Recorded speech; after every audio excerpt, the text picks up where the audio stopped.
স্বাগত ডিবিসি সংবাদে আপনাদের সাথে আছি রেদওয়ান আহমেদ। এবার জানাবো খবরের বিস্তারিত। সারা দেশে বিভিন্ন প্রতিষ্ঠান ও স্থাপনায় ভাঙচুর অগ্নিসংযোগের চেষ্টা শক্তভাবে প্রতিহত করা হবে বলে জানিয়েছে অন্তর্বর্তী সরকার। রাতে প্রধান উপদেষ্টার ভেরিফাইড ফেসবুক পেজে দেয়া এক বিবৃতিতে কথা জানানো হয়। বলা হয়, অন্তর্বর্তী সরকার গভীর উদ্বেগের সঙ্গে লক্ষ্য করছে যে কতিপয় ব্যক্তি ও গোষ্ঠী সারা দেশে বিভিন্ন প্রতিষ্ঠান ও স্থাপনায় ভাঙচুর ও অগ্নিসংযোগের চেষ্টা করছে। সরকার এ ধরনের কর্মকাণ্ড শক্তভাবে প্রতিহত করবে। বিবৃতিতে আরও বলা হয়, অন্তর্বর্তী সরকার নাগরিকদের জানমালের নিরাপত্তায় প্রস্তুত।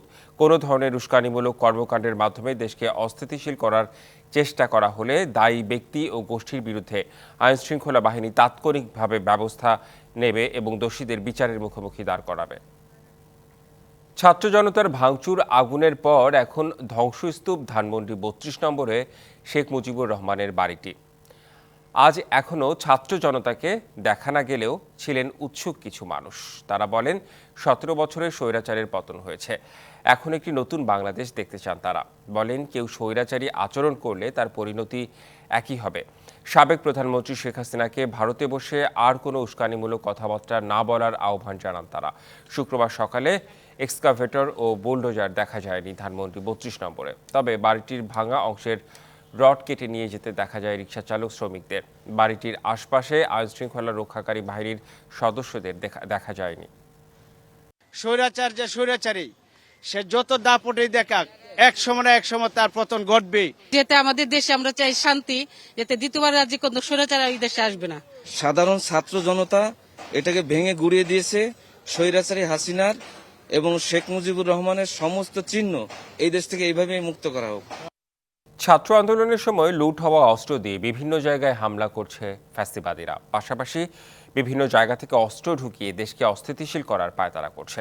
বৃহস্পতিবার রাতে স্বরাষ্ট্র উপদেষ্টার বাসভবনের সামনে বিক্ষোভে এই অভিযোগ করে বৈষম্য বিরোধী ছাত্র আন্দোলন। পরে তাদের সাথে দেখা করে যুব ও ক্রীড়া উপদেষ্টা জানান, শুক্রবার থেকেই দেশের সকল অবৈধ অস্ত্র ও অপরাধীদের ধরতে অভিযান শুরু করছে সরকার। এদিকে মধ্যরাতে বনানীতে আওয়ামী লীগ নেতা শেখ সেলিমের বাড়িতে ভাঙচুর ও আগুন দেয়া হয়। বৃহস্পতিবার রাত 12:30 বৈষম্যবিরোধী ছাত্র আন্দোলনের কেন্দ্রীয় কার্যালয় বাংলা মোটরের রূপায়ণ থেকে স্বরাষ্ট্র উপদেষ্টার বাসভবনের উদ্দেশ্যে বের হন শিক্ষার্থীরা। এক পর্যায়ে বিন্টো রোডের মাথায় অবস্থান নিয়ে বিক্ষোভ করেন তারা। এ সময় সারা দেশে নিষিদ্ধ ছাত্রলীগের সদস্য এজাহারভুক্ত আসামিদের গ্রেপ্তার এবং অবৈধ অস্ত্র অভিযান চালানোর জোর দাবি জানান। যারা এজাহারভুক্ত আসামি তাদের পর্যন্ত অ্যারেস্ট করা হয় নাই, যারা হত্যা মামলার আসামি বিভিন্ন কারণে তাদের অ্যারেস্ট করা হয় নাই। তাহলে স্বরাষ্ট্র উপদেষ্টা করছেটা কি বাংলাদেশে? ইন্টারিমের স্বরাষ্ট্র উপদেষ্টা আপাতমস্তক ব্যর্থ উপদেষ্টা। আমরা স্পষ্ট করে বলে দিতে চাই, শুধু সাভার নয়, শুধু হাতিয়া নয়, গোটা বাংলাদেশে সাঁড়াশি অভিযান পরিচালনা করতে হবে এবং যত অবৈধ অস্ত্র রয়েছে সেগুলো 24 ঘন্টার মধ্যে জব্দ করতে হবে। পরে ঘটনাস্থলে আসেন যুব ও ক্রীড়া উপদেষ্টা। তিনি বলেন, জনগণের জন্য হুমকিস্বরূপ যে কোনো ফ্যাসিবাদী শক্তিকে কঠোরভাবে প্রতিহত করা হবে। যারা এখন বিভিন্ন জায়গায় অনভিপ্রেত পরিস্থিতি সৃষ্টি করার চেষ্টা করছে, জনগণের জন্য হুমকি হয়ে উঠছে, তাদের বিরুদ্ধে ব্যবস্থা নেওয়ার ক্ষেত্রে আইনশৃঙ্খলা বাহিনী বিন্দুমাত্র ছাড় দেবে না এবং কালকে থেকে আপনারা এর সাফল্য, এর যেই ফলাফল সেটা দেখতে পাবেন। এদিকে মধ্যরাতে রাজধানীর বনানীতে আওয়ামী লীগ নেতা শেখ সেলিমের বাড়িতে ভাঙচুর আগুন দেয় বিক্ষোভধরা। প্রথমে এসে ওরা ভাঙচুর করছে, ভাঙচুর করার পরে আগুন ধরাই দিয়ে সবাই যে যার মতো চলে গেছে। 12টা সাড়ে 12টার দিকে খবর পাইছি, এই সাইডে দেখলাম যে অনেক লোক দাঁড়ানো ছিল। কারা কি বা আমরা কইতে পারবো না, অনেক লোক দাঁড়ানো ছিল। সাব্বির রোজ, ডিবিসি নিউজ, ঢাকা।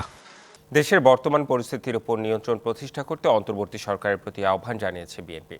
দলটি বলেছে, কঠোরভাবে আইনশৃঙ্খলা প্রতিষ্ঠা করে রাষ্ট্র ও সরকারি ভূমিকা দৃশ্যমান করা এখন সময়ের দাবি। বৃহস্পতিবার রাতে গণমাধ্যমে পাঠানো এক বিবৃতিতে এই দাবি জানায় বিএনপি। দলটির জ্যেষ্ঠ যুগ্ম মহাসচিব রুহুল কবির রিজভীর সই করা ওই বিবৃতিতে উদ্বেগ জানিয়ে বলা হয়, উদ্ভূত পরিস্থিতি নিয়ন্ত্রণের সক্ষমতা প্রকাশ করতে না পারলে রাষ্ট্র ও সরকারের স্থিতিশীলতা হুমকির মুখে পড়বে।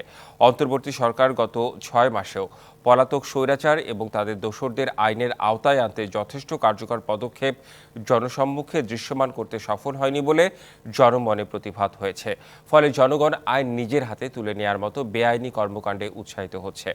একটি সরকার বহাল থাকা অবস্থায় জনগণ এভাবে নিজের হাতে আইন তুলে নিলে দেশে বিদেশে সরকারের ভাবমূর্তি ক্ষুণ্ণ হতে পারে বলে মনে করে বিএনপি।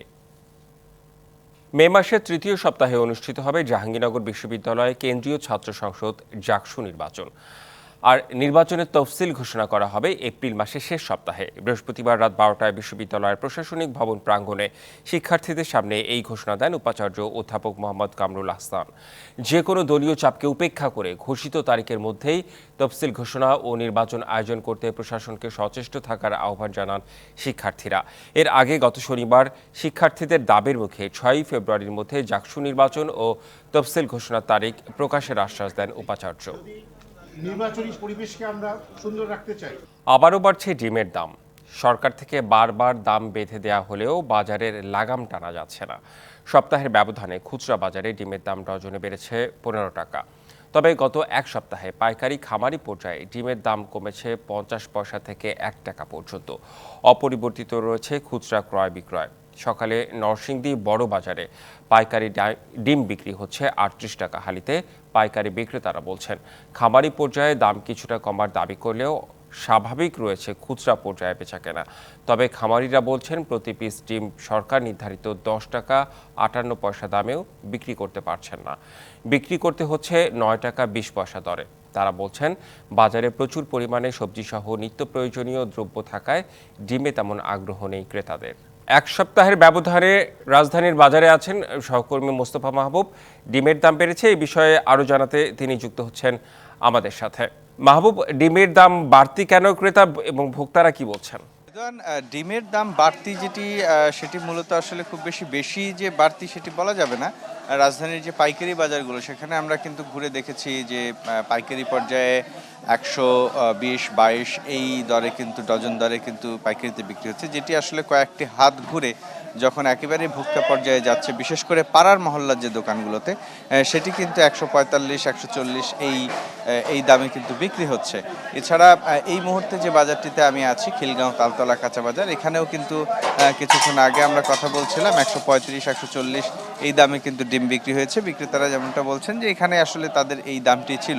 মূলত যেটি হচ্ছে সরবরাহ ব্যবস্থার যে ত্রুটি, সেই ত্রুটির কারণে কিন্তু প্রান্তিক পর্যায়ে আপনি কিছুক্ষণ আগে যেমনটা বলছিলেন যে খামারি পর্যায়ে যে দাম, সেই দাম কিন্তু ভোক্তা পর্যায়ে মিলছে না, কারণ অনেকগুলো হাত ঘুরে কিন্তু এই ডিমটি আসে এবং আপনি জানেন যে এটি একটি খুব সাবধানে এই পণ্যটি এক জায়গা থেকে আরেক জায়গায় আনা নেওয়া করতে হয়, কারণ ভেঙে গেলে সেটির দাম কিন্তু আসলে ভোক্তারা পান না, সেক্ষেত্রে দিতে চান না ভোক্তারা, সেক্ষেত্রে আসলে এর লোকসান কিন্তু বিক্রেতাকে গুনতে হয়। সে কারণে বিক্রেতাদের জায়গা থেকে একটু অভিযোগ আছে যে যেহেতু আসলে ডিম ভেঙে গেলে বা নষ্ট হলে সেই দামটিও কিন্তু তাদের ভালো পণ্যটি থেকে তুলতে হয়, সে কারণে খুচরা পর্যায়ে দেখা যায় যে দামটি বেড়ে যায়। কিন্তু সামগ্রিকভাবে যেটি বলা যায় যে আসলে ভোক্তাকে যদি স্বস্তি দিতে চায় সরকার এবং একই সাথে উৎপাদন প্রতিষ্ঠানগুলোকে যদি স্বস্তি দিতে চায়, সেই ক্ষেত্রে কিন্তু সরবরাহ ব্যবস্থায় একটা শৃঙ্খলা আনতে হবে, যাতে খামার থেকে ভোক্তা পর্যায়ে এই ডিম পৌঁছে দেওয়ার ক্ষেত্রে খুব বেশি হাত বদল না হয়। কারণ আমরা দেখছি যতই হাত বদল হচ্ছে ততই আসলে বাড়তি মুনাফা যুক্ত হচ্ছে, যে কারণে ভোক্তার পর্যায়ে গিয়ে কিন্তু এই দাম যেটি খামারি পর্যায়ে যেটি 120 টাকা বা 122 টাকা বা তারও কম দামের যে ডিমটি, সেটি ভোক্তা পর্যায়ে কিন্তু 140-45 টাকা এখনই বিক্রি হচ্ছে। তো এই ছিল এখন পর্যন্ত আমার কাছে ডিমের দামের খবর। ডিমের দামও বেড়ে যাচ্ছে। ধন্যবাদ আপনাকে মাহবুব। নারায়ণগঞ্জের ফতুল্লা থানা স্বেচ্ছাসেবক দলের যুগ্ম আহ্বায়ক মামুন হুসাইনকে গুলি করে হত্যা করেছে দুর্বৃত্তরা। ভোরে লালপুর রেললাইন এলাকায় হত্যাকাণ্ডের শিকার হন তিনি। মামুন ফতুল্লা এলাকায় ইট বালুর ব্যবসা করতেন। তার প্রতিষ্ঠানের ম্যানেজার আজাদ মিয়া জানান, রাত 2টায় ইট বালুর লোড আনলোড করে বাসায় ফেরেন মামুন। ভোর 4:45টায় তাকে বাসা থেকে ডেকে নেয় কয়েকজন ব্যক্তি। এরপর হঠাৎ গুলি করে পালিয়ে যায় তারা। স্থানীয়রা তাকে উদ্ধার করে খানপুর 300 শয্যা হাসপাতালে নিলে চিকিৎসক মৃত ঘোষণা করেন। জড়িতদের শনাক্ত ও গ্রেপ্তারে কাজ করছে পুলিশ। আন্তর্জাতিক অপরাধ আদালতের উপর নিষেধাজ্ঞা আরোপ করে একটি নির্বাহী আদেশে সই করেছেন মার্কিন প্রেসিডেন্ট ডোনাল্ড ট্রাম্প। আইসিসিকে যুক্তরাষ্ট্র ও তার মিত্ররাষ্ট্র ইসরায়েলের জন্য অবৈধ বলেও মন্তব্য করেছেন ট্রাম্প। স্থানীয় সময় বৃহস্পতিবার হোয়াইট হাউসের একটি ফ্যাক্টশিটে এ তথ্য জানানো হয়।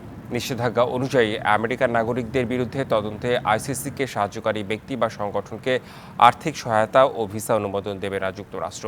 নির্বাহী আদেশে বলা হয়েছে, আইসিসির সাম্প্রতিক পদক্ষেপগুলো আমেরিকানদের জন্য হয়রানিমূলক হয়ে উঠেছে।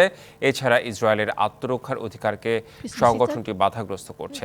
পাশাপাশি ইসরায়েল বিরোধী দেশগুলোকে সহায়তা করছে বলেও অভিযোগ করেছে হোয়াইট হাউস। বিপিএলের 11তম আসরের মেগা ফাইনাল আজ। বরিশালের ব্যাক টু ব্যাক নাকি চিটাগংয়ের প্রথম, কার হাতে উঠবে শিরোপা? সেই লড়াইয়ে মিরপুরের সন্ধ্যা 6টায় মুখোমুখি হচ্ছে ডিফেন্ডিং চ্যাম্পিয়ন ফরচুন বরিশাল ও মোহাম্মদ মিঠুনের চিটাগং কিংস। ফাইনালে ফেভারিটের তকমা নিয়েই মাঠে নামবে বরিশাল, কেননা অভিজ্ঞতার সাথে বিদেশিদের দাপট সব দিক থেকেই এগিয়ে তামিমরা। ফাইনালের জন্য বরিশাল উড়িয়ে এনেছে জিমিনি শামকে। অন্যদিকে চিটাগংয়ের লোকাল পারফর্মার থাকলেও বিদেশি শক্তিমত্তায় বরিশাল থেকে পিছিয়ে দলটা। তাই শামীম পাটোয়ারি ও পারভেজ ইমনের দিকেই থাকবে মেইন স্পটলাইট। তবে এই ম্যাচে টস হবে অনেকটাই ভাইটাল। টস জয়ী দলের ম্যাচ জয়েরও থাকবে প্রবল সম্ভাবনা। সংবাদে এই ছিল এখনকার মতো। ডিবিসি নিউজের সংবাদগুলো পড়তে ভিজিট করুন dbcnews.tv আর ভিজিট করুন ডিবিসি নিউজের ফেসবুক পেজ এবং ইউটিউব চ্যানেল। সঙ্গেই থাকুন।